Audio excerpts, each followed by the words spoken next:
watching News 25. Local coverage you can count on. News 25 is brought to you by J.K. Nelson Law, voted best of Pahrump for 4 years. Give them a call, 775-727-9900. News 25 is also brought to you by Gunny's Air Conditioning and Heating. New, service, and repair. Call Gunny's, 775-727-6800. Hello and welcome to this edition of News 25. I'm Unette Gentry. It is Thursday, December 28th, one of our final newscasts of the year for KPVM News 25. Well, in our continuing coverage of the Pahrump Christmas homicide, one of the suspects wanted by the Nye County Sheriff's Office, Edward Travis Parrott, is arrested on Tuesday in Las Vegas by Metro. In addition, 2 new suspects are arrested by NCSO for the same homicide on Tuesday, updating the count to 5 suspects. Sheriff Joe McGill gives us the details. Hi, I'm here to give you an update in reference to the homicide arrests that have taken place throughout the week. As you may be aware, we had a homicide reported to us in the early morning hours of Tuesday morning, and as a result of an investigation, we were able to locate 3 individuals responsible for that crime later in the afternoon. A search warrant was served on Ogallala off of Red Butte, and 3 people were taken into custody.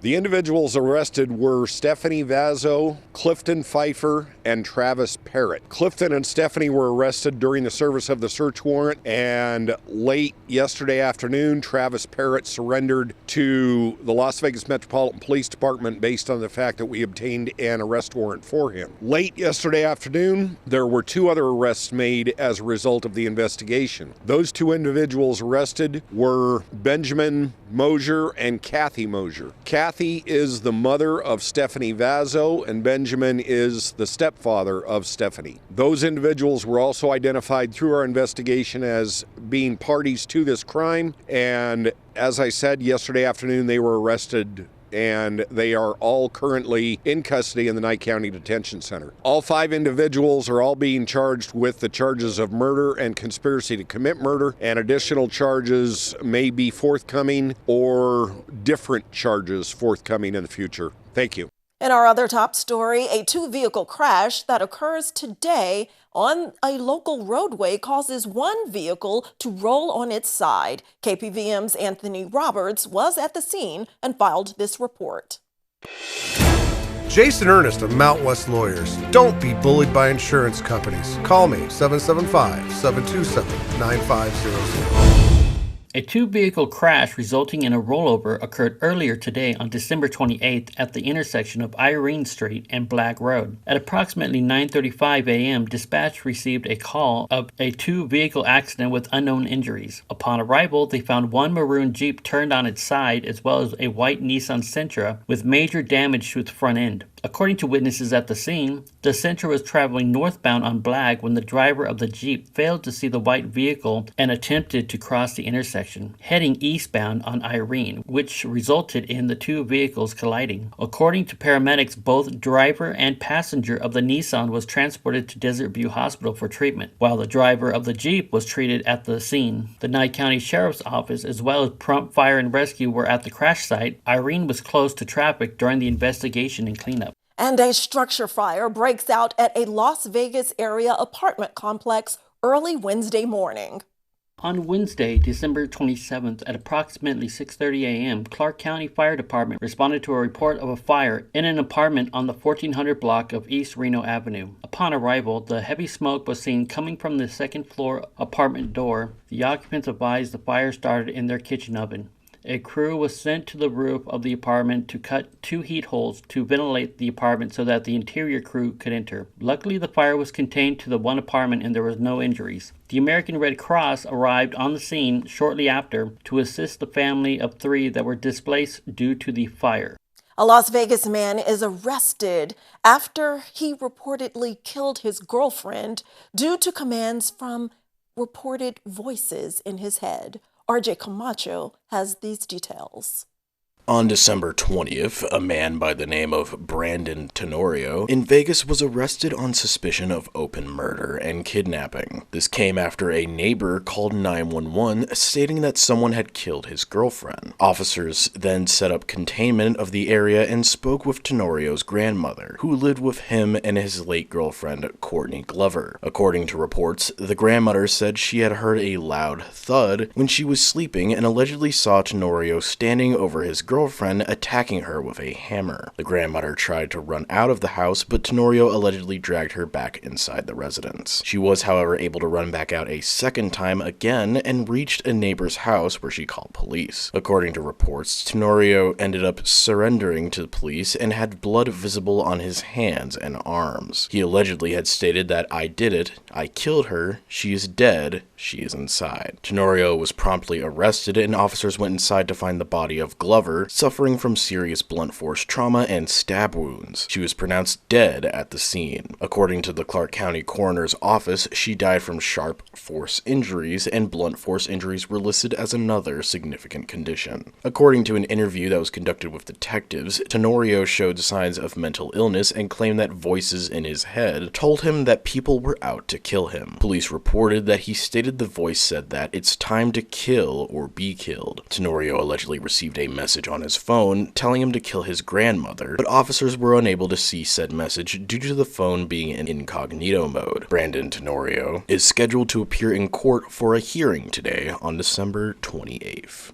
Turning now to international news, Palestinians are currently overflowing refugee camps in Gaza, and bombing from Israel raises the death toll to more than 21,000.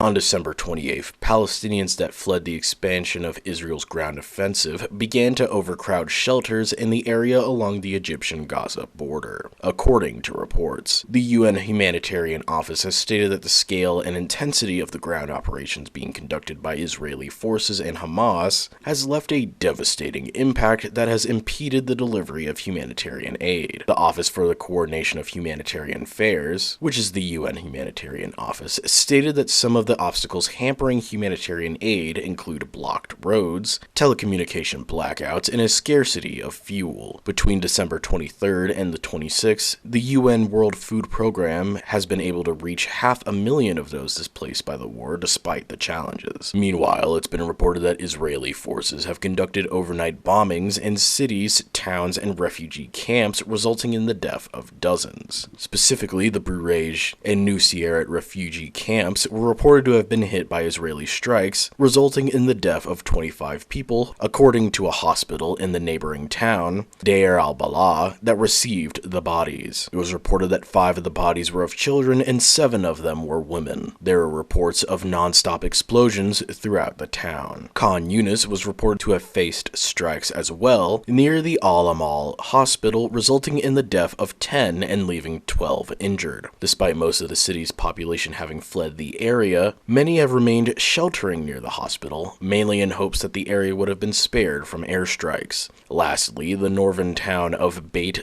Lahian suffered strikes as well, resulting in approximately 21 people being buried under rubble, according to reports from a civilian who was there. The Palestinian death toll has risen once again as well, now shooting over 21,300, with most of them being women and children, according to the health ministry in Gaza. 55,600 have been left wounded from the fighting as well. Meanwhile, Israel has stated that it has lost 167 soldiers since the ground offensive began.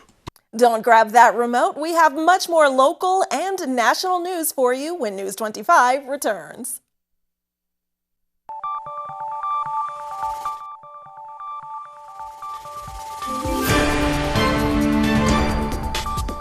You're watching News 25. Local coverage you can count on. This segment of the news is brought to you by Pahrump's United Rentals. From home to job site, they have all your equipment needs. Call 775-990-4260. Welcome back to News 25. Well, Nye County commissioners deny a recent request from Nye Communities Coalition to place a naloxone vending machine at their community health nurse's office. So News 25 is speaking with the CEO of Nye CC, who's telling us more about those machines and their purpose. We see the value of the public health vending machines and their availability in our community. And this is something that a lot of communities across the nation are doing now so that public has access to harm reduction methods in their community. So we wanted to offer this to our community, and we've got some vending machines available, and we'll be placing them throughout the community. We had wanted to place one at the community health nurse's office, and we did take that proposal to the commissioner's office, and unfortunately they didn't approve it, but that's not going to stop the process. We've got some other options. Certainly we were disappointed, but this is something that they've got to take into consideration. What's the best placement? And this is their area to decide on, and we certainly respect that. We'll still continue to make naloxone available here at Nye Communities Coalition. People can come here, they can get trained, they can get access to fentanyl strips and other family planning and other materials that we have available. So we'll keep continuing to offer this service to the community. We'll continue to work with the commissioners and with the EMS services and others throughout our community to make sure this is available. What they are is they include harm reduction items like naloxone, condoms, fentanyl testing strips. Right. Naloxone is used to reverse opioid overdose. The fentanyl testing strips are used so that people can test pills or any type of drug to make sure there's no fentanyl in it to avoid overdose. The vending machines, it's not like you got to put money in. It's just free to the community for the products inside. Certainly if the commissioners, want to, if they're concerned about one specific thing, and maybe that's something that we can have a conversation with one of them about, if there was a very specific, hey, we would want to avoid the fentanyl strips or something of that nature. By its nature, because of the grant funding that we received, it must include the naloxone itself. But the other items are things that we can negotiate with.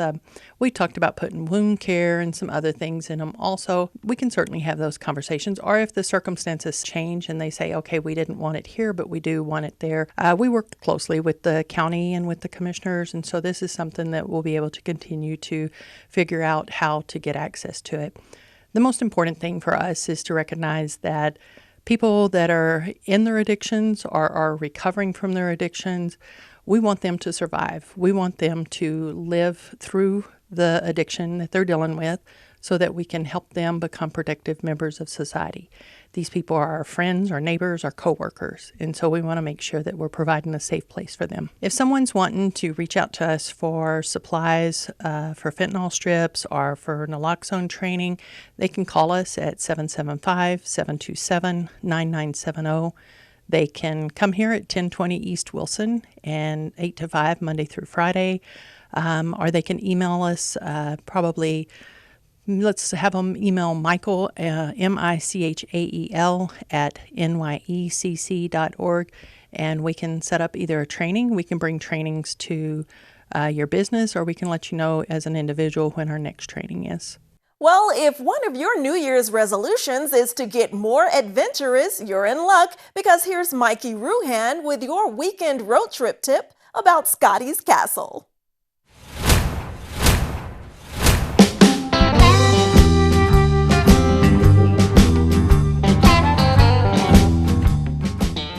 Looking to get away this weekend?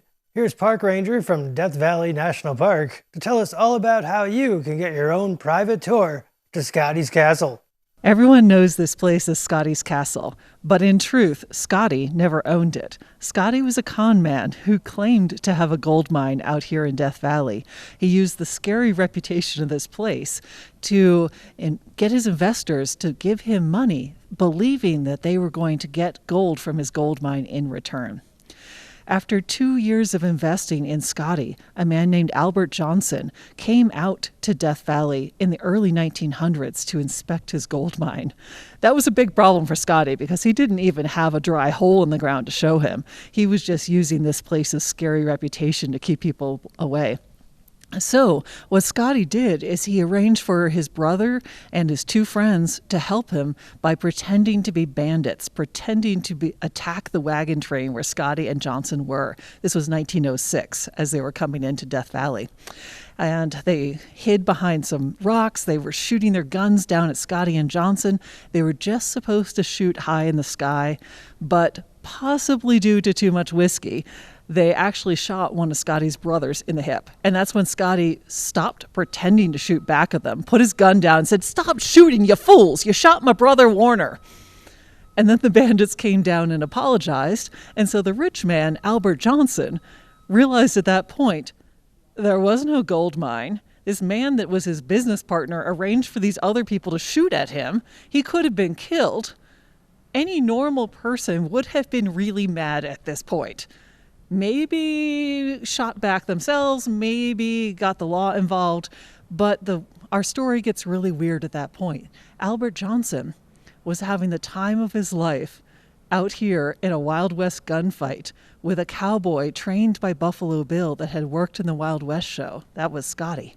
And so he went back to his home in Chicago, didn't tell anyone that he had been lied to, and kept sending Scotty money.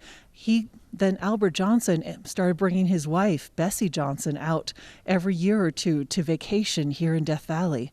And eventually they gave up the charade of a gold mine, built this vacation home, and Scotty was their personal entertainer.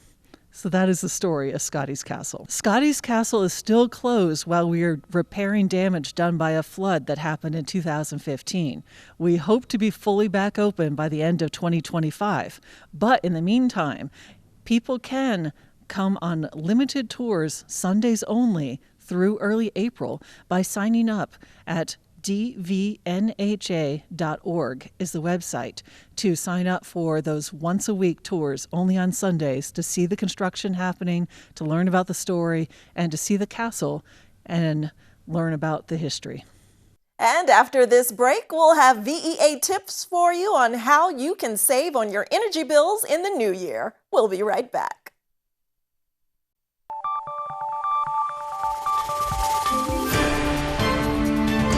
You're watching News 25. Local coverage you can count on. News 25 is brought to you by Mountain West Lawyers, Injury Attorneys, 727-9500. Welcome back. Well, Bill Perner of Valley Electric Association is telling us all about smart hubs. This segment of News 25 is brought to you by Valley Electric and its family of companies focused on serving our members. We're better together. Smart Hub. This is a Valley Electric member program that allows you to access your account via your smartphone or through a computer via the website. You can sign up for the program online, or you can have a member services representative sign you up. You can call into the office at 775-727-5312 and dial 1 for electric and 3 for billing. Speak to a live person and they can sign you up for this program, and then you can set up your account on your phone or on your computer. A lot of the important things about your usage are on there, as far as your usage on a daily basis, your hourly usage. It really helps you dial into how you're using your energy and relating it back to your monthly billing. Again, it's a great program, it's free, and you can also make payments and have historical billing for all of the bills that you've ever received. So it's a great program. You should sign up. It's really good to help you out with your usage on your account. News 25 WeatherCam is brought to you by Lerner and Rowe Injury Attorney's Office in Pahrump. In a wreck, need a check? Call 702-877-1500. Let's take our last look of 2023 outside through our Lerner and Rowe WeatherCam at this beautiful end of December day. Our weather after the break.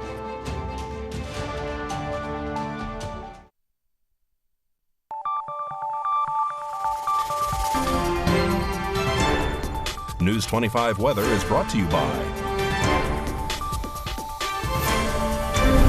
Dairy Council of Nevada. Undeniably delicious, undeniably dairy. Enjoy what's real.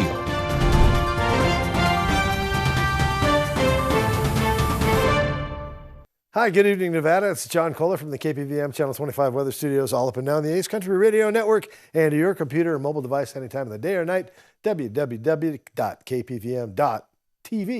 All right, Fernley, 53 degrees, checking in with the Cool Spot Award winner. Low tonight, 29, little bit frosty. Fallon hit 55. Carson City also at 53, but they're just a touch warmer tonight, so you lose out on the honors. Carson City. Tonopah way out of the money at 56. Goldfield hit 55, 59 out there in Beatty. 65 makes Amargosa the tepid spot, and in Las Vegas at 63 poolside.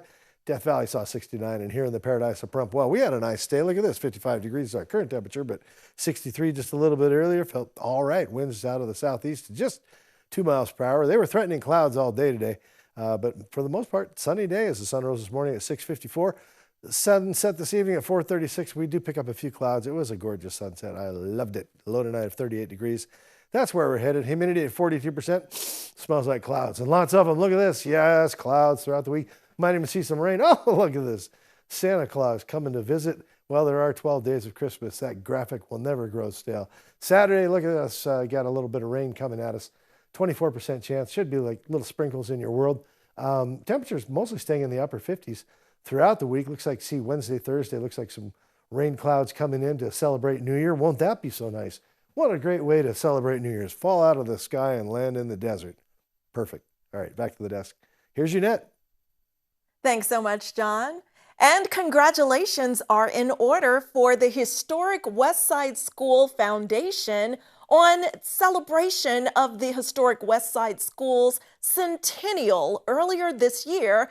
And the organizers of that very special event are being honored by the city of Las Vegas, including the author of a book about the historic West Side School and my very own Aunt Ida J. Ladmeralt. So, congratulations, Aunt Joyce, and everyone connected with the historic West Side School Centennial celebration. And turning to more somber news, a public service for former Nye County Sheriff Sharon Worley is planned for 1 p.m. on January 5th at the Pahrump Nugget and Casino. Sheriff Worley, 79, died on December 14th, surrounded by family members who are now inviting the public to pay their respects. A procession will follow to the Chief Tacopa Cemetery on East Street here in Pahrump, where former Sheriff Worley will be laid to rest. Former Sheriff Worley announced that she was diagnosed with cancer back in August of 2021. Well, that does it for this edition of News 25. I'm Unette Gentry, and from all of us here at KPVM and Ace Country Radio, thanks so much for tuning in throughout 2023, and we have brighter days ahead, and we'll see you in 2024. See you next year. Good night.